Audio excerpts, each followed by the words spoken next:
کلا انہا تذکرہ، یہ لفظ بہت اہم ہے. تذکرہ، ذکرہ، تذکیر، فذکر بالقرآن، کیا معنی ہے اس کے؟ یاد دہانی صحیح ترین ترجمہ ہے، یاد دہانی. ایک ہے کسی کو کچھ سکھانا، نئی بات سکھانا، ایک ہے یاد دہانی. اسے ایک چیز معلوم تھی، کوئی بھول گیا، یاد کرانا. جیسے آپ کے کسی دوست نے آپ کو بہت قیمتی قلم دیا تھا، آپ نے اسے بہت سنبھال کر اپنے ٹرنک میں رکھ دیا.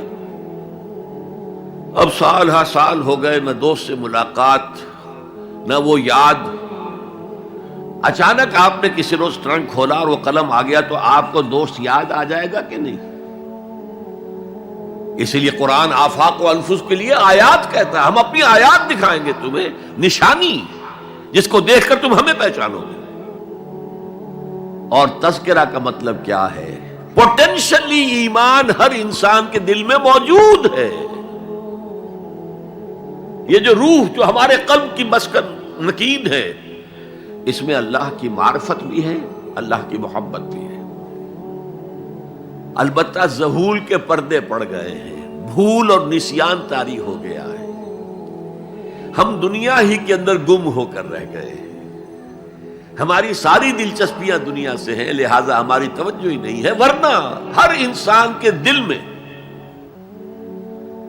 یہ جو یہاں ہندوستان میں کہتے ہیں آتما اور پرماتما، آتما اور پرماتما کا تو تعلق بہت گہرا ہے. ابتدا میں بنا دی گئی تھی ارواح، جب ہم سب کے سب تمام انسان آدم سے لے کر اور تا قیامت جو انسان آئے گا دنیا میں، ان سب کی ارواح پیدا کر دی گئی.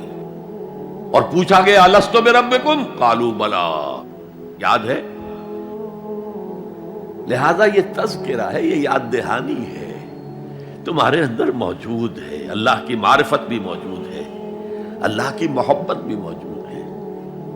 لیکن کلا بل ران علی قلوبہم ما کانوا یعملون، ان کے دلوں پر زنگ آ گیا ہے اب ان کے اعمال کی وجہ سے. شیشہ جو ہے وہ زنگ آلود ہو گیا. حضور نے فرمایا ان هذه القلوب لتصدع كما يصدع الحديد اذا اصابه الماء، ان دلوں پر بھی زنگ آ جاتا ہے جیسے کہ لوہے کے اوپر پانی پڑتا رہے تو اس کو زنگ آ جاتا ہے. پوچھا گیا فما جلاؤها یا رسول اللہ، اے اللہ کے رسول ہماری تلواروں کو زنگ لگتا ہے، ہم پالش کرتے ہیں، سیکل کرتے ہیں، وہ پھر چمک اٹھتی ہیں. تو دل پر اگر زنگ آ جائے تو اس کا علاج کیا ہے؟ دو چیزیں فرمائی، کثرت و ذکر الموت و تلاوت القرآن. دو کام کرو کثرت سے، موت کو یاد رکھو، یہاں رہنا نہیں ہے، جانا ہے. یہ ہمارا گھر نہیں ہے، یہ ہماری منزل نہیں ہے. ہمارا اصل گھر جو حضور نے فرمایا انما الدنیا خلقت لکم وانتم خلقتم للآخرہ، یہ دنیا تمہارے لیے بنائی گئی، تم آخرت کے لیے بنائے گئے ہو. اسی لیے حضور نے فرمایا کن فی الدنیا کانک غریب وعابر السبیل، دنیا میں ایسے رہو جیسے راہ چلتے مسافر ہو یا اجنبی ہو. اپنے بارے میں فرمایا مالی ولی دنیا، مجھے تمہاری دنیا سے کیا سروکار، انما مثلی کراکب استظل تحت شجرۃ ثم راح فترکها، میری مثال اس مسافر کی سی ہے جو ذرا سستانے کے لیے کسی درخت کے سائے میں بیٹھتا ہے تھوڑی دیر. وہ اس کا گھر تو نہیں ہے، اس کی منزل نہیں ہے، پھر وہ اس کو چھوڑتا ہے، اپنا راستہ لیتا ہے. یہ اگر ہمارا تصور قائم ہو جائے، کلا انہا تذکرہ.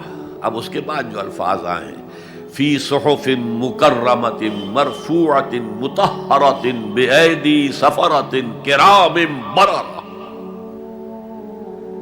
یہ جو قرآن ہے، جو تذکرہ ہے، یہ بڑے ہی انتہائی پاکیزہ صحیفوں میں ہے. فی صحف مکرمۃ، بڑے باعزت، مرفوعۃ مطہرۃ، مرفوع بلند اور انتہائی پاک. بے ایدی سفرۃ، یہ کن کے ہاتھوں میں ہے؟ لکھنے والے وہ فرشتے.